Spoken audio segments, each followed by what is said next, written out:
This is like a rock war number 2. A rock war number 2. I like to look at those oil supplies. I'd be ashamed if someone invaded you. If someone invaded you. And I ran so far away. From them night and day. But destroy USA.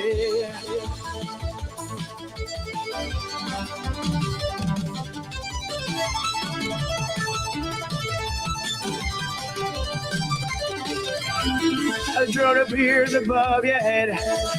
A mower bomb comes falling down on you. Falling down on you. The fleet is moving nearer still. The Strait of Hormuz, it comes in view. The oil must flow through. And I ran so far away. The bomb I bombed them night and day. But destroy USA.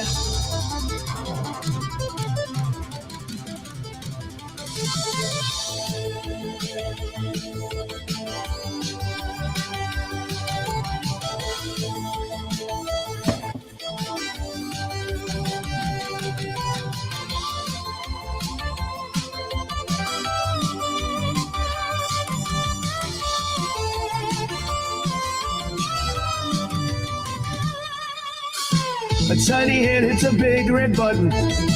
Atomic bombs come falling down on you. Mushroom clouds in view.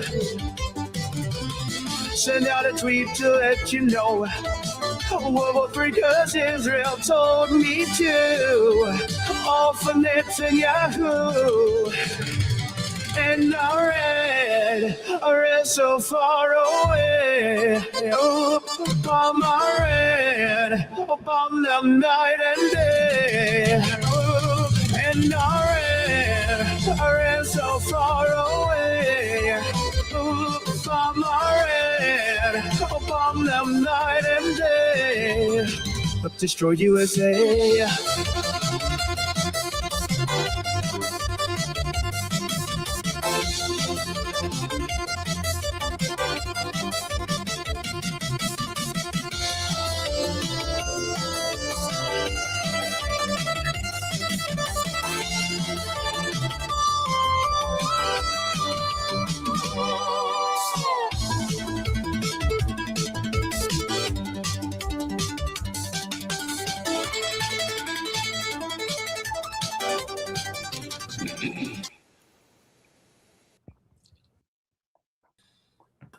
All right, that is Bomb Iran by, I don't know who that's by. It's not a flock of seagulls, but it is hilarious.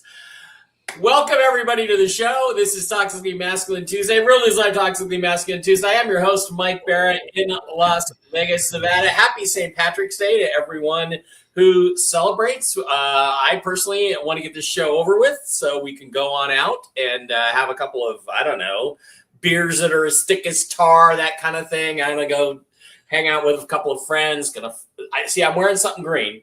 There it is. I'm wearing something green. So I won't get pinched. Any girls, I don't want pinching me. So yeah, please hit the like button, subscribe button.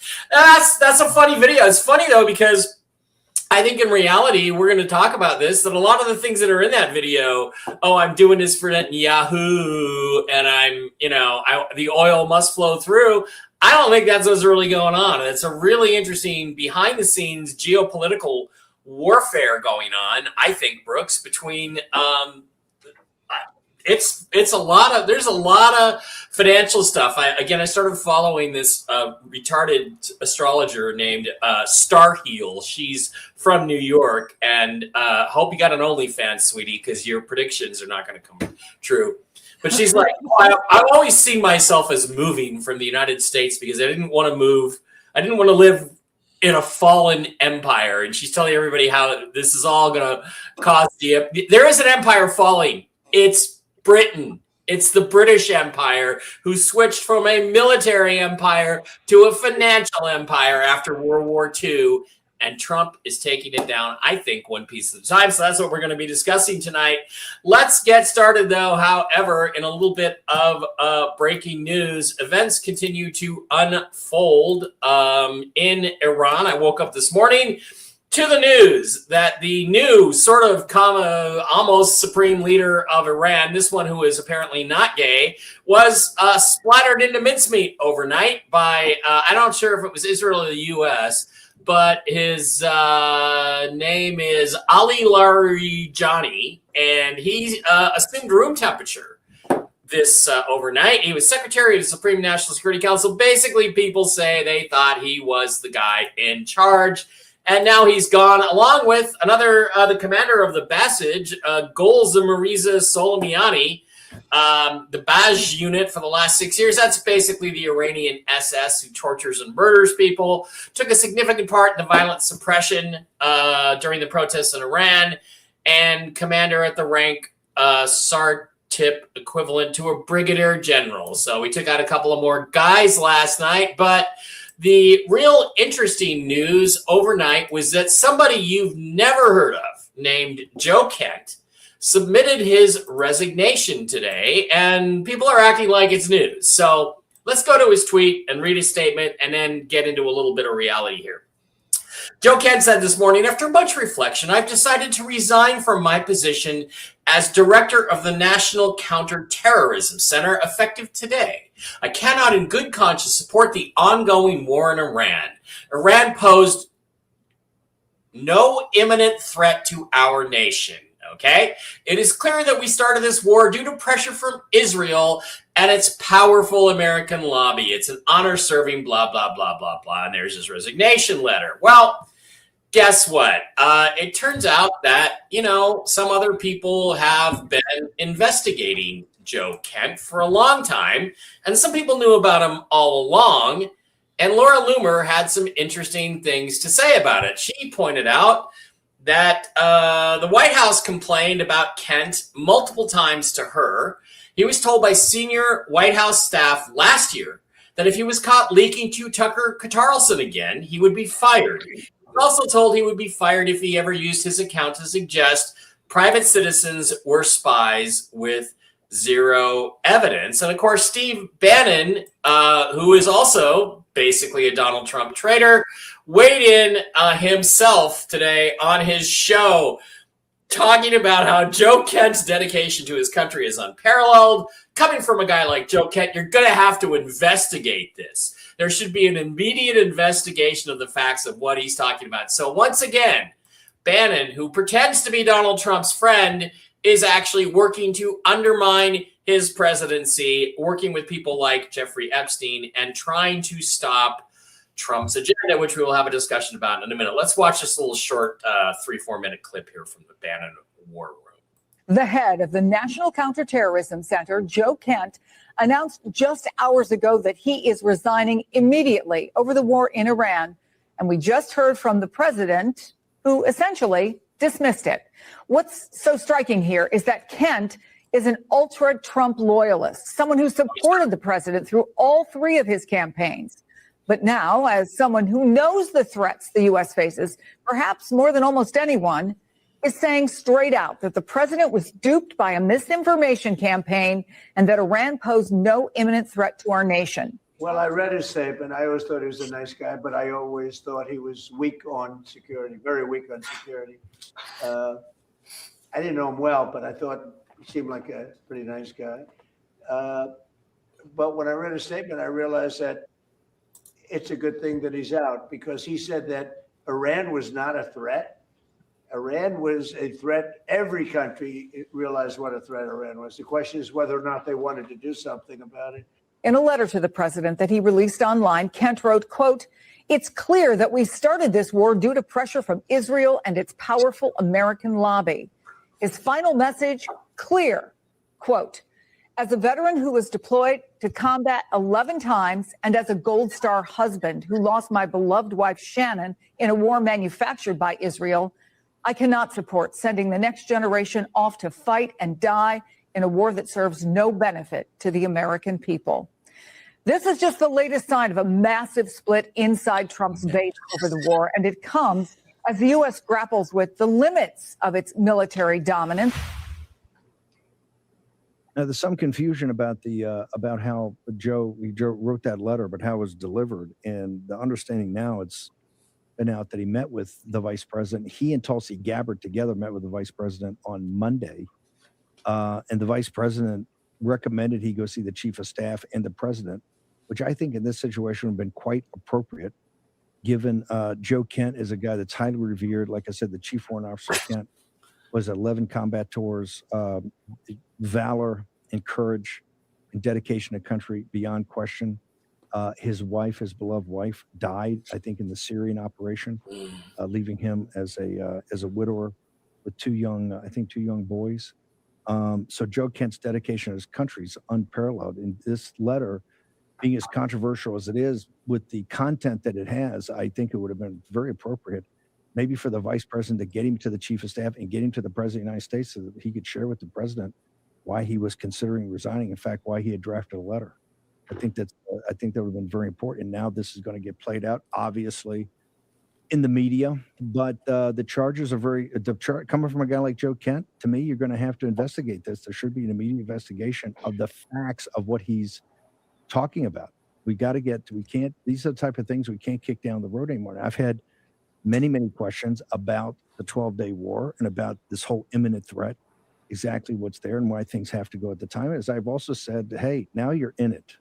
We got to win this thing, and we must win it. And it's not a good sign when people that owe their security to the United States of America, and not just their national security, keeping the Russians and other bad guys away, but when they owe their economic security, goods and services, products and oil that go through out of the Straits of Hormuz, but also through the Red Sea and up to the Suez Canal. The United States Navy's protecting all that. And so these questions have to be answered. And for a guy like Joe Kent to put it out, it's not going to go away. It's going to be very serious. Oh, yeah, because this guy, Joe Kent, is impeccable, except for here's a lady named Cheryl Ann who says she's a Gold Star wife. And when ISIS killed your wife, you supported going after the people responsible. You understood exactly why we were fighting and never called it Israel's war. My husband, Alan, was killed by Iranian proxies in Iraq. And now, after decades, the fight is finally leading back to the number one state sponsor of terrorism in the world, which, by the way, would be Iran. You understood it when it was your loss. Now you're minimizing it when it's mine. You don't get to redefine war just because it's not your grief anymore. And then Laura Loomer, who had a whole bunch of posts about this guy today, she's been investigating him for years. She told Trump not to hire him, and he did anyway. But she said Joe Kent is a pathological liar and a con man. Here he is in his own words, calling for President Trump to attack Iran in 2020. So what changed? Today you claimed Iran isn't a threat. Here you are in your own words saying that Iran is a threat and calling for Trump to bomb Iran. And what he actually said is we should not sit and wait for the next attack. Wipe Iran's ballistic capability out and get our troops out of Iraq. They are only targets now. No U.S. KIA, WIA, KIA is a tribute to the professionalism of our military, blah, blah, blah. So, all I got to say before I throw it to Brooks and Blake and Steve, all I want to say about this is that this seems not like a policy disagreement. It seems not like a policy disagreement between principled people. It seems like Steve Bannon, who we all know is much closer buddies with Jeffrey Epstein than Donald Trump ever was, is trying to start Russiagate 2.0. This is Russia 2.0, only now it's going to be Israel. And I think this is the beginning of an attempt to impeach Trump with this, because this is exactly the same shit they said about Alexander Vindman, who's a fucking fat ass traitor that needs to swing from a noose. Brooks, what are your thoughts on these developments today? Well, Kent's been a leaker for a long time. He's leaks to the press, and he's not very reliable. They kept him around because he's a nice guy. Pathological liars usually are. Steve Bannon has been dangerous for a long time. When he was allowed to be President Trump's advisor, he got him in a lot of trouble. And quite frankly, I don't personally like Steve Bannon. I've been on the air with him a couple times, and he's belligerent and opinionated, and he doesn't really go by the facts. So you're basically right. This is a hit job on Trump to try to set up the basis for an impeachment trial. I don't think it's going to go anywhere, but this is their argument, that this is Israel's war, and we were told that if we didn't go in, they were going to go without us, and they were going to use nukes. And it doesn't seem that way now. Trump is leading everything. In fact, I believe the Marines are taking Karg Island as we speak. I did not know that. Is there military activity on Karg Island? Oh. Troops? They blew the crap out of all the military capability of Karg Island. Yeah. And then I said a couple of days ago, if you really want to control the flow of oil and make sure that there is no violence in the Straits of Hormuz, you need to occupy Karg Island. Well, my understanding is that special forces have been dropping in there all day. I did not know that. I have missed that. I do know that Donald Trump was talking about taking Karg Island in the 1980s. So he's had a plan about this for a while. That's what kills me when people say he doesn't have a plan. So Loomer then followed up. With some other really interesting stuff. She's now saying that she actually thinks that another next person that needs to go is Tulsi Gabbard. She basically said, you can't really read this, but why didn't you fire, she's responding to DNI Gabbard, why didn't you fire Joe Kent when you were asked to do so by the White House? Right. If this is what you believe, then Joe Kent was not only undermining President Trump, but he was also brazenly insulting your intelligence and ignoring your authority, because she said Donald Trump was elected by the American people to be our commander-in-chief. As our commander-in-chief, he's responsible for determining what is and is not an imminent threat. And by the way, I have heard a tip from the mechanic that there was, the reason this bombing happened when it did was very credible threat of nuclear strikes on the West Coast. Seattle, Portland, San Francisco, Sacramento, LA, and Vegas were targeted. And that's why he took Iran out about 3 or 4 days before they were ready to do that. But I don't know if that's true.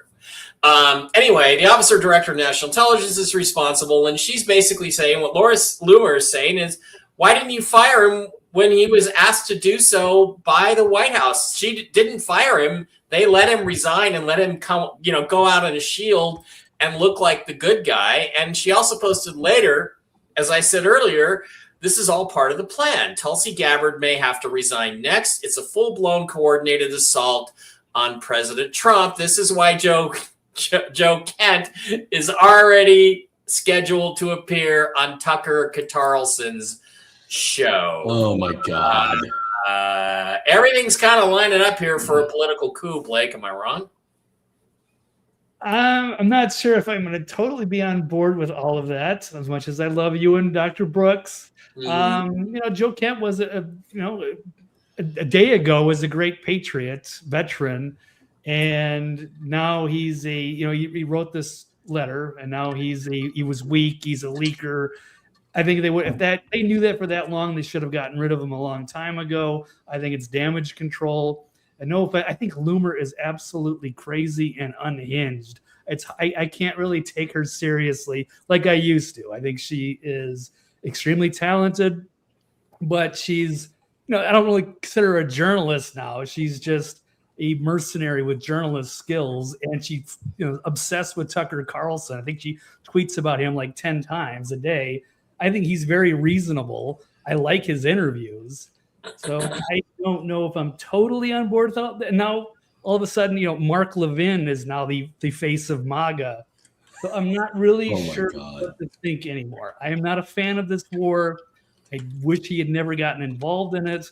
But now that he is, I'm trying to be open-minded and trying to think that Trump knows what he's doing. He has a plan, but I'm not quite seeing it yet. But I hope it comes to fruition and everything is going to be great again.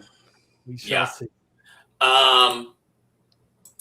Saw Tulsi on the Sean. Yeah, I also saw Sean Ryan had Billy Carson on. Anybody who has Billy Carson on, I can't take seriously. Yeah, exactly. Jesus Christ, biggest fucking comment. Wow. So, Blake, I got to respectfully disagree with you. I think Loomer, I found her information to be dead on when she exposes people and she brings the receipts. And, I think she's fanatically loyal to President Trump, which would be nice if there was somebody around there. But I think this deep state money and, pre-planned, pre-existing TDS, he gets to these people, and I think this guy is John Bolton spoke highly of him. So I'm sorry if I look at him on John Bolton's side and Steve Bannon are on his side, he's a traitor. That's how I look at him. He was a glad hander, is what we call a glad hander. He shakes everybody's hand. He's got a great resume. He's a pathological liar, and because of that, everybody liked him. Tulsi didn't want to fire him because he's likable. Okay, that's why. Steve, you've dealt with Congress before. You've dealt with high-level people in the news business, like Bill O'Reilly. You understand how these things work because you've experienced it firsthand. You've never been part of the executive branch. But it seems to me that Donald Trump is trying to drain the I should have been part of the executive branch. Yes, you should have. And he's surrounded by snakes who betray him at every turn, and I think they're trying to make this as the excuse. Oh, it's Israel's war for his next impeachment. Ukraine didn't work. Russia didn't work. So now they're trying something else. What do you think's going on here? Well, first of all, it's not Israel's war. That's number one. Basically what Trump's trying to do is take out the old money by taking control of Iran and keep them from continuously funding terrorist activity around the world. Secondly, it goes back to Trump is a great deal maker, but he sucks as a manager. He's got all of these deep state people in his cabinet who are recommending their little cronies who are now turning on the president. And this guy that just resigned today, I mean, what a joke. I mean, the letter was clearly meant to damage the president's reputation, act like he's doing it for an ulterior motive, hidden ulterior motive. Yeah. And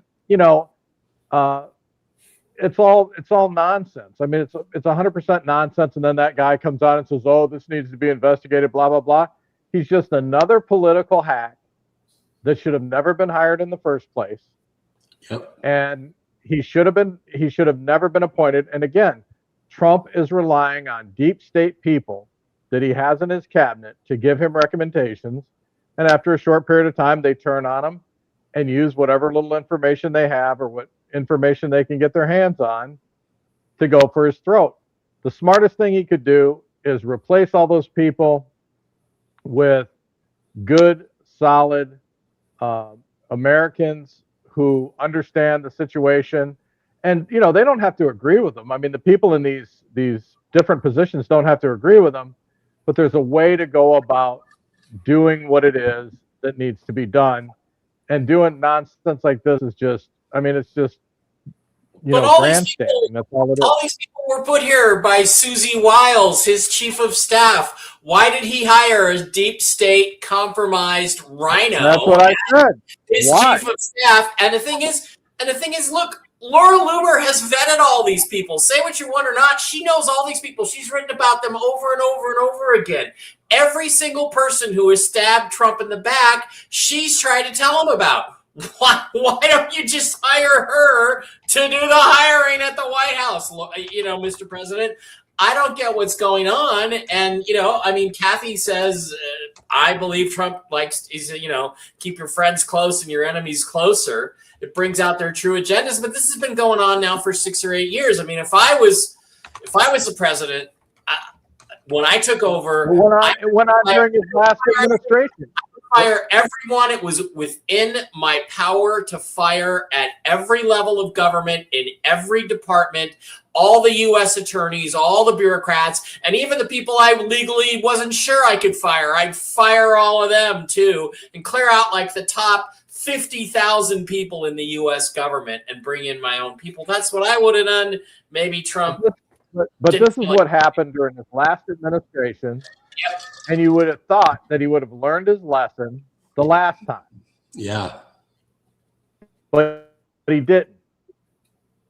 Because like I said, he's a great deal maker. He sucks as a manager. As a manager, as an administrator. Yeah, that may actually be true. All right. By the way, just a little quick breaking news. Apparently what has just happened is we're going to have some more announcements tomorrow, apparently, because a very affluent neighborhood in Tehran just got hit by either the Israelis or the Americans overnight. So that doesn't look real good. So I suspect we're going to have another. They're saying maybe it's Ahmad Vahidi. Maybe he's the next guy.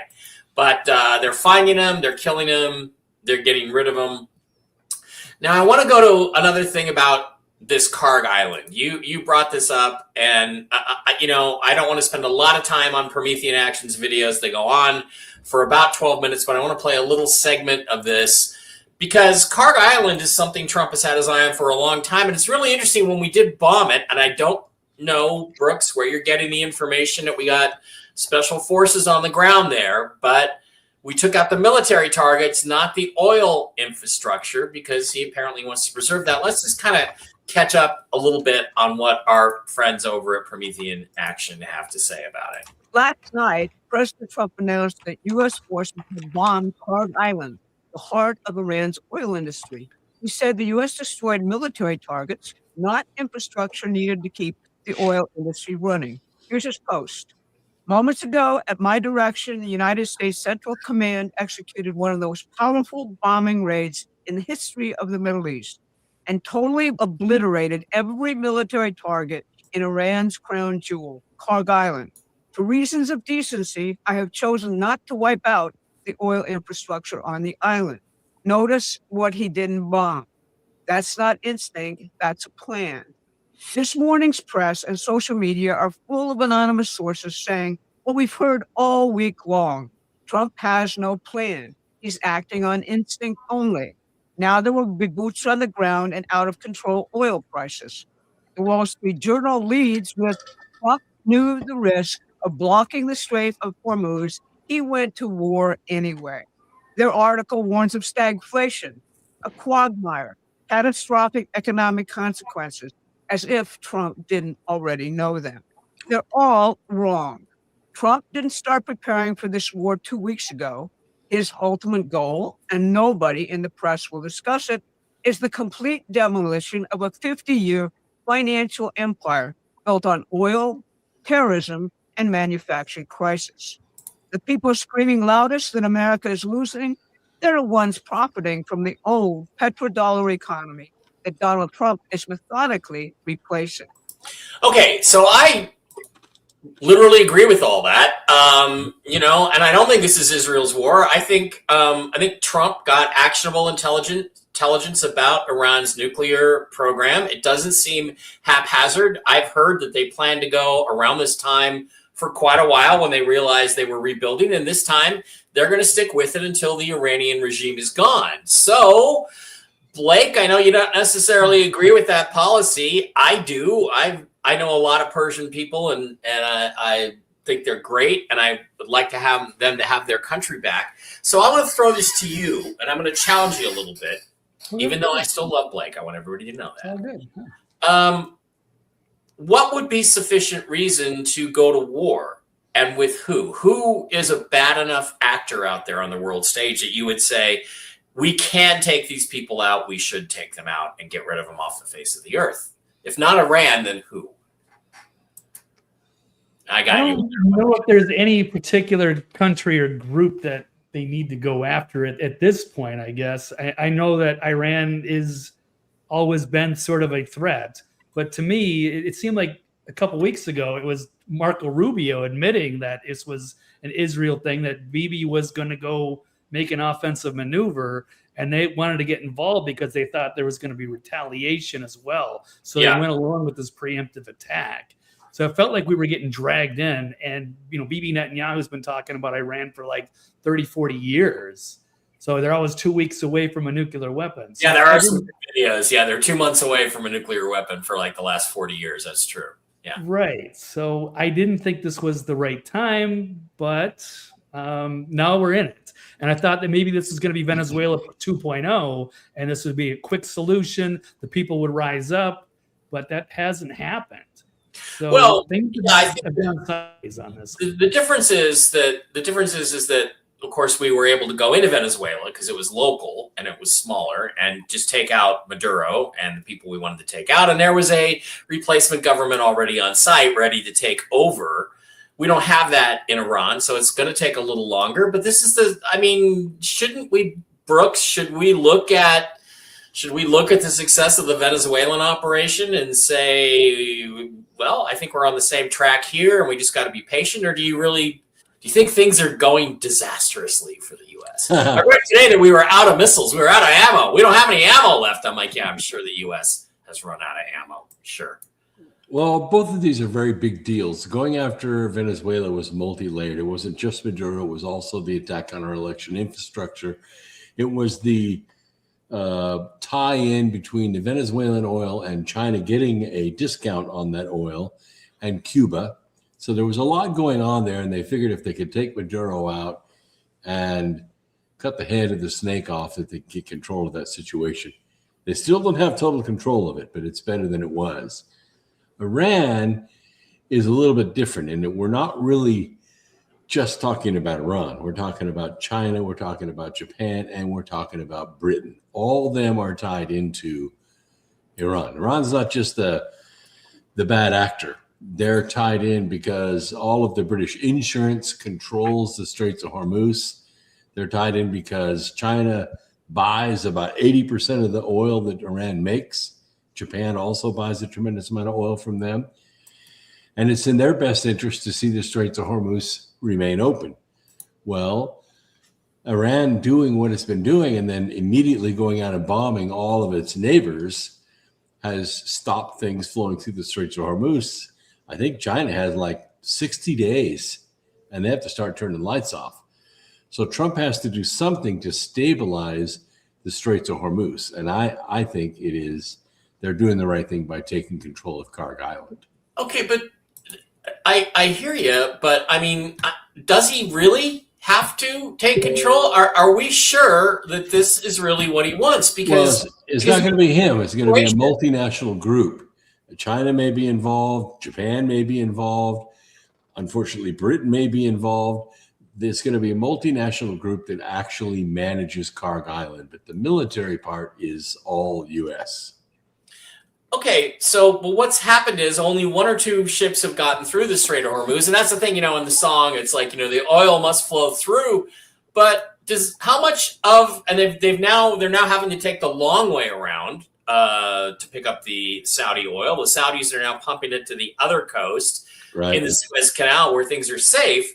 But here's the thing, and the question that I want to ask you is, to me, what I see here is we don't get any of our oil out of the Straits of Hormuz. That's true. We never have. which means the prices of gas going up in the U.S. are complete bullshit, as we talked about last week. To me, but guess who does get 40% of the oil out of there? China does. So to me, I don't think he gives a fuck whether any oil comes through the Straits of Hormuz. I think he wants it cut off because now he's holding a knife at the throat of China. Yes, that's exactly right. He's not going to stop the oil, but he's going to let China know that he controls the oil that goes to China. That way China doesn't step out of line. Now, they're going to have a big meeting at the end of this month, and I'm pretty sure this is going to be on the table. Blake, what was it that Paul Atreides said in David Lynch's 1984 movie Dune? He who can destroy a thing controls a thing. And I think that's what's going on. I really think what I'm seeing is like a master chess game happening, and maybe I'm just wildly optimistic. Blake, am I crazy? No, I one of the things I'm worried about is that we're stretching ourselves a little too thin. If we're in Iran and I don't know if we're still funding Ukraine or all over the place. Yeah. What if China turns on us or Russia? And then we're on skittish terms with NATO right now. So I don't know. I hope he's got it under control. That's another thing. I think two people said, "Oh, Trump." Steve. They said, "Oh, Trump had to go beg his friends for help in the Straits of Hormuz because the U.S. can't do it themselves." First of all, I think simply this threat of the U.S. military being there gets the Iranians to shut the strait down. They're saying he's begging these people, and they all turned him down. I don't think he's doing that at all. I think he's telling them, if you want their fucking oil, you have to either pay us to get it for you, which you're not doing, NATO, or you have to come in and do it yourselves. And that's what I thought he said. Am I crazy for thinking that? And what do you give a shit? Do you give a shit if one fucking barrel of oil comes out of the Strait of Hormuz to China and Europe or not? Because it sure as shit ain't coming to America. Well, I mean, it doesn't affect us. It doesn't affect us one bit. We get not one drop of oil from them. Secondly, unlike Venezuela, for the most part, is a Christian nation, right? So when we went in, we took out their tyrannical leader. Good people stepped up and took those positions.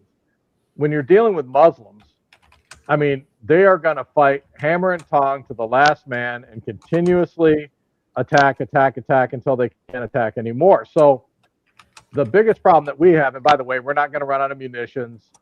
If anything, we would cut off these NATO countries and the Ukraine from receiving our weapons if we were running low.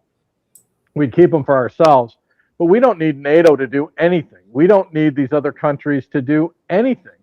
We have the best equipped military. We have the biggest stockpiles of any country on the planet. We don't need them to do anything. The only thing that they are is a convenience for us to land our planes, to refuel, whatever the case may be. But they don't do anything for us. They're just a financial and military drain on this country. So that's what I mean. That's why he wanted to get Greenland, so that we can literally disassociate ourselves with Europe, because they don't do anything to take our resources and screw us out of our money. Yeah, and we basically pay for their defense against Russia. And Trump's kind of saying, I'm not doing that anymore. That's the way I look at it. I mean, is that crazy perspective, Blake? Am I convincing you yet, Blake? Let's ask this question. Sorry, before you get there, before I do that, I want to start with Blake. Is it still in the United States national interest to be allied with Europe and NATO, or should we just leave NATO at this point? Blake, what do you think? Yeah, I was, if you would have asked me a couple of weeks ago, I would have said yes. And I'm kind of surprised because now we're trying to get away from NATO, and all of a sudden we want to get NATO to help us with Iran, and then not. So I don't know, but or do we, or is it, or are we just telling them, you want this Iranian oil, come and get it yourself, or pay us to get it for you? I don't know. Well, we're really doing changing world order. So I just hope that the United States comes out on top somewhere, and we can thrive again. Well, I just hope that I come out on top of the United States. All right, Brooks, you were going to say something you had a thought? Well, the only thing of value out of NATO, and we're talking about 63 sovereign countries here that were conquered by NATO, the pan-European army, since World War II. The only redeeming thing of the whole thing is Article 5. An attack on one of us is an attack on all of us, and it was specifically aimed at Russia. Well, now we know that's probably not going to happen. So what's the redeeming value of NATO? Nothing. Nothing. Yeah, I agree. Steve, do we say in alliance with Europe and NATO, or do we tell them to go chase a rolling donut? If I were president, I would tell them to go chase a rolling donut. They're going to stick, but I don't think it's going to be like it has been in the past, where we're constantly funding them, constantly kowtowing down to their request. I think it's going to be where we're telling them, hey, you got to pay your fair share. You've got to do your fair share. You know, we're not going to fight you. We're not going to, if you go against us and start talking bad about us, you know, we're out. You know, you can take care of yourself. Because the reality is even if Russia was to attack the European nations, they would never attack us, because they know that if once they attack the United States, it would be total world annihilation. So even if they go after them, they're never going to go after us, because they don't want total world annihilation. They want to continue to do what they do and live their lives just like we do. So, you know, the only people really in trouble are the Europeans and their big mouths without that's right. basically letting their, you know, their alligator mouth get away their tadpole ass. Britain's been banging their gay chest, you know, for years, saying, "Oh, we'll send our missiles up there. We'll take out Moscow." And all Putin does is say, "Look, mate, you live on an island." Yeah. He also said you can't even control your own borders. I'm not really worried about you attacking Russia. I think we should leave the Europeans to Russia. I think we should just say you better cut a deal with Vlad, because we aren't helping. The problem with the Europeans is, again, just like the Middle East, they're slowly turning into a Muslim nation. And because of that, they are a threat to the United States, because those nuclear weapons will not be used against Russia. They'll be used against us. So the best thing we can do is disassociate ourselves, tell them that they've got to give up their nuclear weapons, or we're also going to go after them. Well, it would be because the last thing we want is to have what? It would be wild if we had to go in and invade Britain because the Muslims were close to getting their hands on their nuclear weapons. That would be. Don't think it can't happen. Yeah, I don't think it can't happen. Yeah. Yeah. And that's what I'm saying. I mean, if I was the president, I'd be like, look, these are the rules. You're getting too Muslim top heavy, and I want you to give up your nukes and give them to us, because we're not taking the chance of, you know, with all the people that they're putting in power that are of the Islamic religion in Europe, we're not taking the chance that they might not turn those weapons on us. So you better look at Raimondi in New York. Yeah, look at the guy in New York. He's already basically turning it into a caliphate. So, you know, you folks in New York have a good time. Okay, so I would say where we're at today, I think I said I thought Iran would basically be over by the end of the month. I got about 1.5 weeks left to make that prediction correct. You guys all said it would go longer, but then the question becomes, well, what's after that? Well, Trump has already signaled very clearly what's after that. And what's after that is Cuba. And if you look at the situation in Cuba, there is a complete blackout. The power grid has collapsed. The oil is not coming in. The economy is at a standstill. And they're in a mess. And what is now happening as of a few hours ago, well, let's just take a look at Geopolitics by Sergei Mikhev. He said, hey, the current situation in Cuba resembles a medieval besieged city, plunged into absolute barbarity with hunger, unsanitary conditions, disease outbreaks, riots, and growing criminality. Yet the Western world, especially Europe, stubbornly refuses to notice or act. I believe Trump has noticed. He is in active negotiations with Cuba. But he says Europe preoccupies itself with entirely different matters and fails to see the simple reality. Cuba poses no threat whatsoever to the continent, and today's Cuba has long diverged from the Soviet-era version under Fidel Castro, which itself never truly endangered Europe. But this obvious fact goes ignored under President Trump. The United States is actively pushing the island toward a full-scale humanitarian catastrophe through intensified sanctions and an effective oil blockade, which, while no one, it seems, either can or wants to provide real help. Well, yeah, what's Europe going to do about that? Russia, and especially China, given Cuba's continued formal commitment to socialist development, should step up. Russia's socialist? You think so?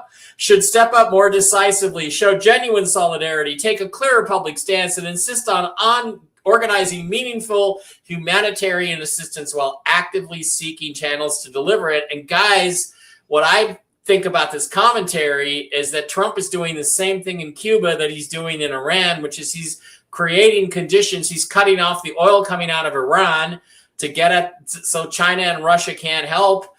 Probably also can't help Cuba. And, you know, the result is this. This is just a few hours ago in Cuba. There are protests and riots going on. It seems like every.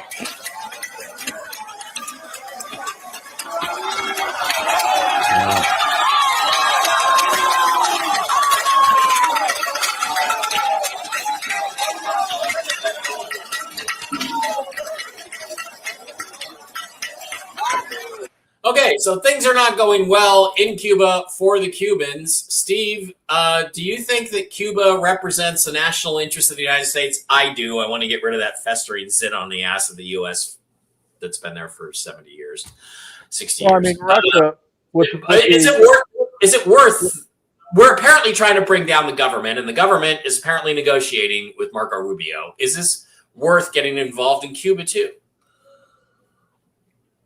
Yeah, absolutely. I mean, first of all, the reason Russia isn't helping them is because with the age of technology, they don't need them anymore. They have missiles that could hit us from Moscow, so they don't need Cuba as a stepping off point. And really, Cuba can't, even if they were to go to war with us, you know, with boots on the ground, Cuba's not going to be any help to them because it can't support any real ground troops. So that's why they're also allowing them to fall. I mean, Russia has gas they could send to them and oil if they wanted to, but they don't want to because they're useless to them. They don't.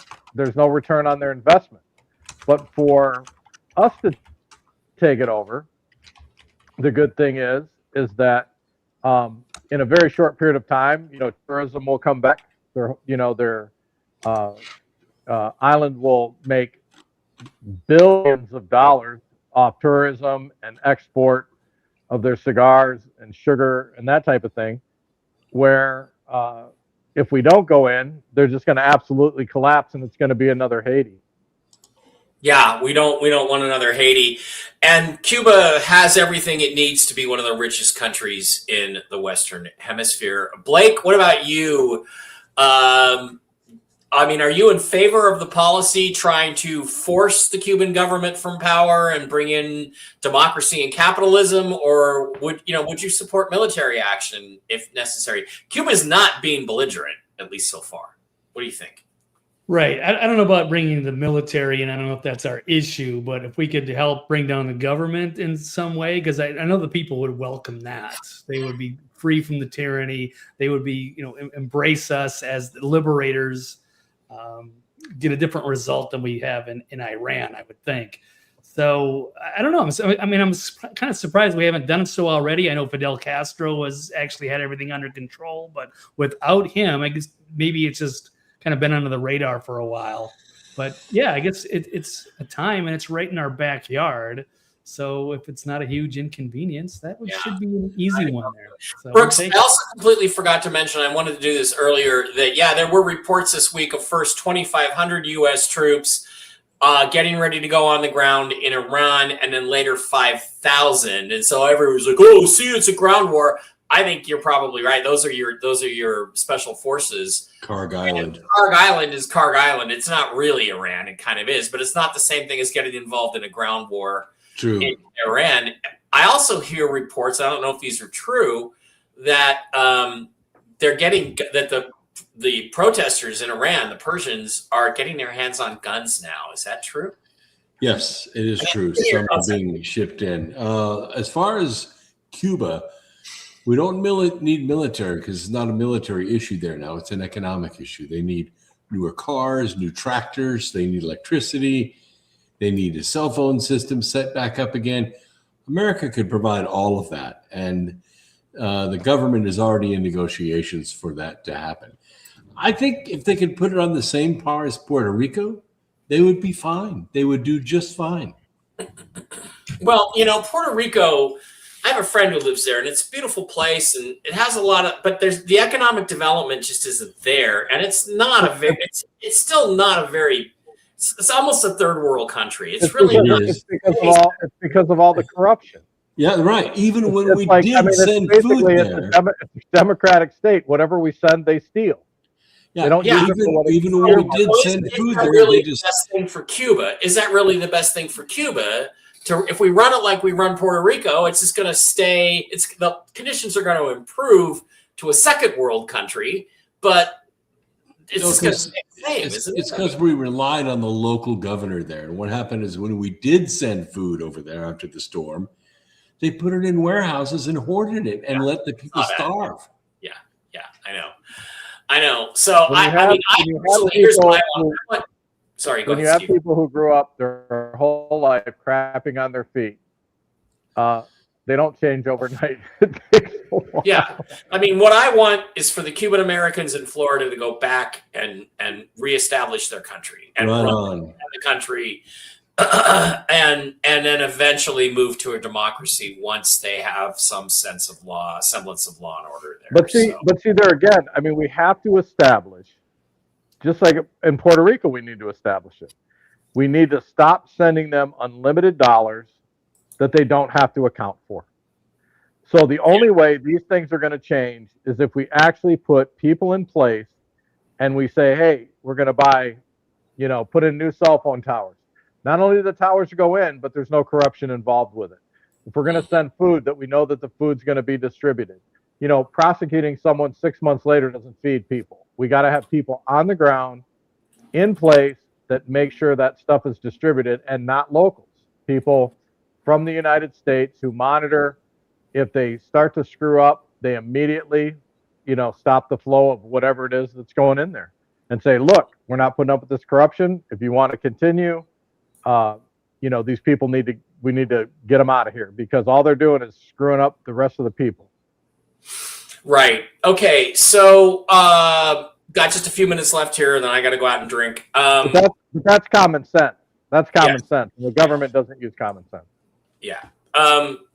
As they say, the first casualty of war is truth. And Russia Today and leftist news outlets have been posting videos of, Tel Aviv is getting smashed and Israel's been destroyed. And every single one of these, dead. We'll get to that. Every single one of these videos that I look up all are like, no, that's actually Lebanon in 2019. And none of them are true. And in fact, there is a great video, which I'm going to show now. This is apparently last night in Tel Aviv. The IRGC managed to get one missile off, and here's what happened to it.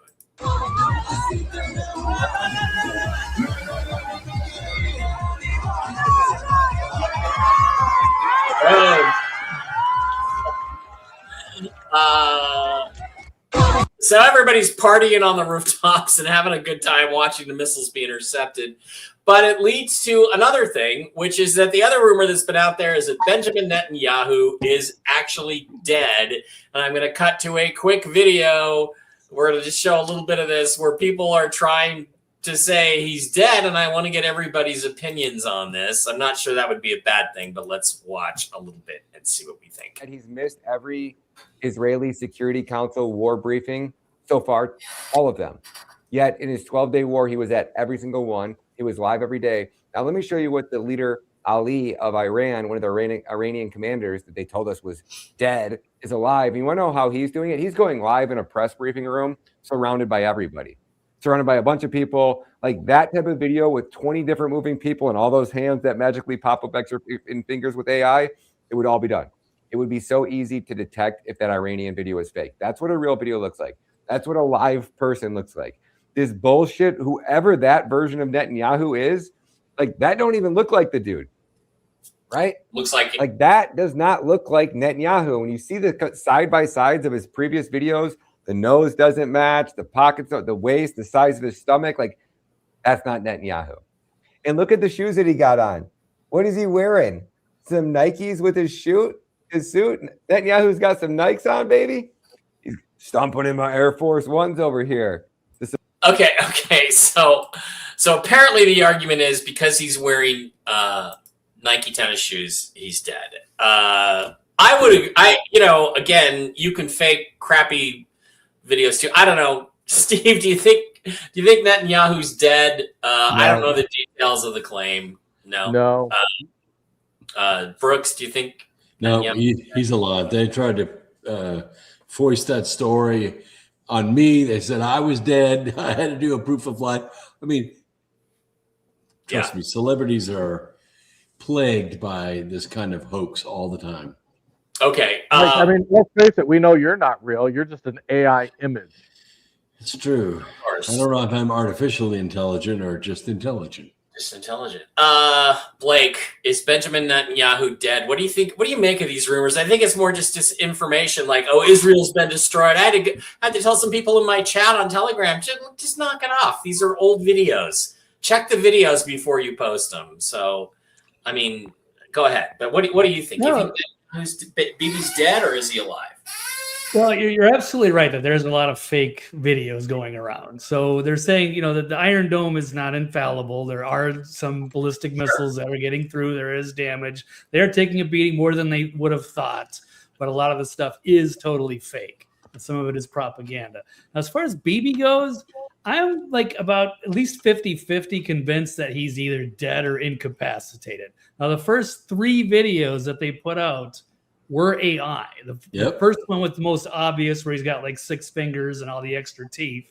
And so then they came back with a second one where he's like in a coffee shop somewhere, like in the middle of a war. All of a sudden he's in the coffee shop. That was a lot, right? But I mean, aren't you also in a war? You don't want people to know where you really are, so you put out. Sure. This is like body doubles, but I mean, I don't know. We really have not heard from the guy. In a while, we haven't had any kind of public address. So no security briefings. He's always there, but he has not been in a live format. It's always these little pre-recorded videos. The other one, one in a coffee shop, one where he's just like hanging with some people outside at a barbecue or something.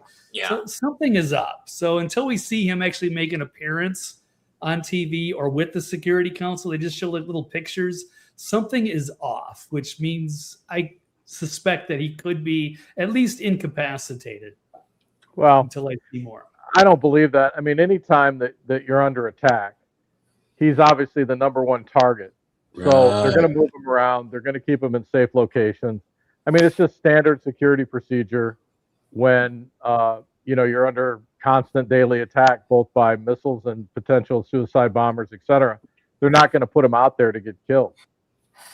Kathy, the it's security... the same thing they did with George Bush when the Twin Towers went down. Yeah. I mean, you couldn't find him anywhere. They kept moving him from place to place to place. I mean, he was never anywhere for very long.